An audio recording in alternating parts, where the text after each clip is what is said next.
धन्यवाद सर. सुरुवातीला आलेल्या सर्व मान्यवरांचं, सर्व विद्यार्थ्यांना दिवाळीच्या हार्दिक शुभेच्छा.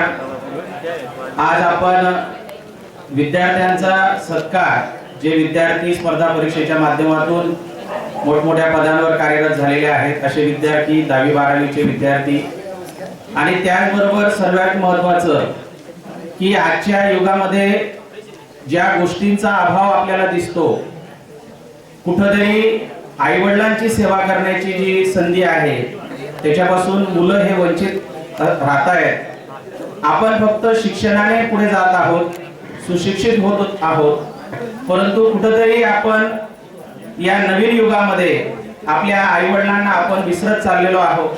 आणि अशा परिस्थितीमध्ये वर्णेश्वर महादेव मंदिर संस्थान आणि त्याचबरोबर डॉक्टर सौ माधुरीताई भांडारकर बहुउद्देशीय संस्था यांनी एक चांगला उपक्रम गेल्या 3-4 वर्षापासून सुरू ठेवलेला आहे, तो म्हणजे श्रावण बाळ सेवा पुरस्कार.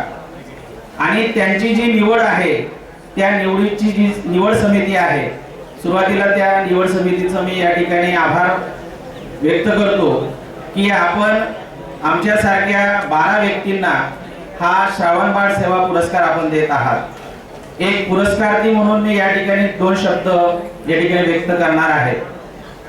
सुभाष अण्णा चौधरी हे माजी नगराध्यक्ष होते, त्याचबरोबर समाजकारणामध्ये सुद्धा ते अग्रेसर असतात. आणि कुठेतरी त्यांना ह्या गोष्टींची उणीव दिसायला लागली की कोरोना काळामध्ये अनेक व्यक्ती ज्या होत्या त्या स्वतःच्या आईवडिलांना ज्या वेळेस त्यांचं काही बरं वाईट झालं तर त्यांच्या अंत्ययात्रेला सुद्धा घरचे व्यक्ती जात नव्हते, अशी एक विदारक परिस्थिती त्यावेळची होती.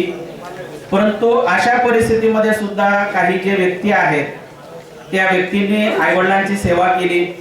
आणि त्यांच्यापैकीच आम्ही दुर्भाग्य असलेलं आमचं एक कुटुंब, कारण की कोरोना काळ आठवल्यानंतर आम्हाला फार वेदना होतात.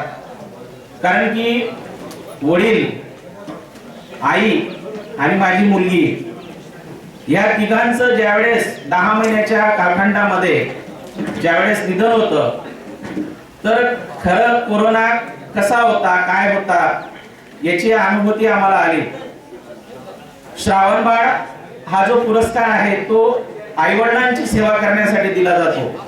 मी तर असं म्हणतो की माझे वडील बापूसाहेब प्रतापराव राजाराम काटे हे माझे आदर्श शिक्षक होते आणि वयाच्या 71व्या वर्षी त्यांचं निधन झालं. म्हणजे फक्त 34 दिवस कोरोना काळामध्ये ते ऍडमिट होते. फक्त ते 24 दिवस जर वगळले तर उरलेले सर्व दिवस हे माझ्या आईवडिलांनी आमची सेवा केलेली आहे. म्हणजे माझे मोठे बंधू जयेश कुमार काटे यांचं वय 44-45, माझं वय 42, माझ्या बहिणीचं वय 43. अशा परिस्थितीमध्ये सुद्धा आईवडील आपली सेवा करतात. कारण की आम्ही दोघं भाऊ ज्यावेळेस पत्रकारिता क्षेत्रामध्ये किंवा शिक्षकी पेशेमध्ये आम्ही काम करत असताना आम्हाला पूर्ण वेळ त्यांनी जे प्लॅटफॉर्म तयार करून दिला तो वडिलांनी करून दिला, आईने तयार करून दिला.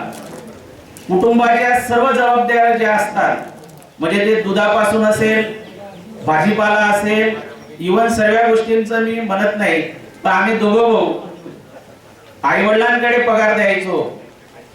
वहिनी सुद्धा शिक्षिका आहेत सडावला, भाऊ शिक्षक आहेत चिमनराव आबांच्या संस्थेमध्ये, आणि मी स्वतः शिक्षक आर्मी स्कूलला आहे. आम्ही दोघं भाऊ आणि वहिनी आम्ही पगार वडिलांकडे द्यायचो. भाऊंना 4000 रुपये महिना खर्चाला मिळायचा, वहिनींना 2500 रुपये, मला 1500 रुपये खर्च मिळायचा. परंतु आम्हाला त्या गोष्टीची कधीच वाईट वाटलं नाही, कारण की जे काही करतायत ते आपल्यासाठी करतायत. आणि एक आदर्श आईवडील कसे असावेत हे म्हणजे आमचे वडील, हे आम्ही मानतो. आणि समाजातले अनेक लोक सुद्धा जे सुभाष अण्णा सारखे सोशल ऑडिटर आहेत त्यांनी सुद्धा हे जाणलं, आणि म्हणून त्यांनी मला सांगितलं की आमच्या कमिटीने तुम्हाला पुरस्कार देण्याचं नियोजित केलेलं आहे. मी म्हटलं अण्णासाहेब, श्रावण बाळ हा जो पुरस्कार आहे तो आईवडिलांची सेवा करण्यासाठी दिला जातो. फक्त जीवनातले 34 दिवस जर वगळले तर त्यांनी आमची सेवा केलेली आहे. म्हणजे खऱ्या अर्थानं हा पुरस्कार त्यांचा आहे, आमचा नाही. आणि अशा या परिस्थितीमध्ये आम्ही आमच्या आईवडिलांनी आम्हाला घडवण्याचं काम केलं आणि त्यांचे जे संस्कार आहेत ते संस्काराच्या माध्यमातून आम्ही गेल्या अनेक वर्षापासून आम्ही कामकाज करतोय. या संस्कारांची कुठेतरी आजच्या परिस्थितीमध्ये आपल्याला कमतरता जाणवताना दिसते आणि कुठेतरी समाजाला प्रेरणा मिळावी या दृष्टिकोनातून हा जो पुरस्कार आहे हा खरोखरच कौतुकास्पद आहे.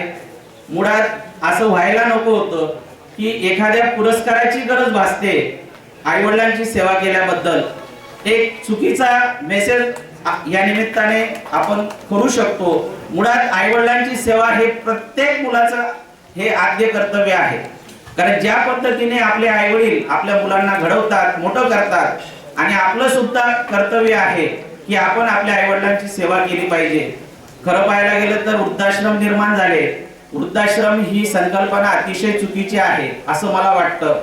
कारण की वृद्धाश्रमामध्ये जर तुम्ही बघितलं तर त्या व्यक्तींशी ज्यावेळेस तुम्ही बोलतात तर त्यावेळेस ते निश्चितच सांगतात की माझा मुलगा डॉक्टर आहे, माझा मुलगा इंजिनियर आहे, माझा मुलगा शिक्षक आहे, माझा मुलगा अधिकारी आहे. म्हणजे तिथं एकही व्यक्ती असं दिसणार नाही की त्याने असं सांगितलं की माझा मुलगा शेतकरी आहे किंवा शेतमजूर आहे. म्हणजे संस्काराने आपल्याला शिक्षणाने नेमकं काय दिलं तर हे आपल्याला दिलं की आपण आई वडिलांना वृद्धाश्रमामध्ये पाठवतो. तर खेडेगावामध्ये आजही आपण जर बघितलं तर आपल्या आई वडिलांना म्हातारे होतात तोपर्यंत ते आई वडिलांची सेवा ते करत असतात. म्हणजे संस्कार नेमके कुठे आहेत हे आपण बघितलं पाहिजे आणि त्याच्यामध्ये हा एक चांगल्या पद्धतीचा जो सेवा करण्याची प्रत्येकाला प्रेरणा मिळावी या दृष्टिकोनातून हे सुरू केलेलं आहे. मी तर सर्व विद्यार्थ्यांना एक सांगेल की तुम्ही जीवनामध्ये फार मोठे व्हा, अधिकारी व्हा, मोठ्या पदांवर कार्यरत व्हा, पण आपल्या आई वडिलांना कधी विसरू नका. कारण की पूर्वीच्या काळी प्रत्येकाला 4-5 असे मुलं होते तर कुठला तरी एक मुलगा त्या आई वडिलांना वागायचा. परंतु आता काहींना फक्त एकच असतो आणि जर त्याने जर नाही वागलं तर मग त्या आई वडिलांचं काय. म्हणजे समाजामध्ये एक वेगळी फळी या निमित्ताने निर्माण होऊ शकते. आणि हा जो पुरस्कार आहे हा पुरस्कार फक्त त्याच्यातून एक चांगलं घडावं, कौटुंबिक संस्था एक टिकून राहावी हा त्यामागचा उद्देश आहे. आणि त्या संस्थेला बळकटी देण्याचं काम वर्णेश्वर महादेव संस्था आणि सौ माधुरीताई भांडारकर बहुउद्देशीय संस्था करते. तर या सर्व दोघं संस्थांना मी या ठिकाणी ऋणनिर्देश व्यक्त करतो. आभार मानणार नाही कारण त्याच्यामध्ये भार आहे, धन्यवादही देणार नाही कारण त्याच्यामध्ये वाद आहे. तुम्ही त्यांच्या ऋणात राहू इच्छितो आणि मला बोलण्याची संधी आयोजकांनी दिली त्याबद्दल मी ऋणनिर्देश व्यक्त करतो आणि माझ्या वाणीला पूर्णविराम देतो. धन्यवाद. धन्यवाद सर, धन्यवाद. आजच्या या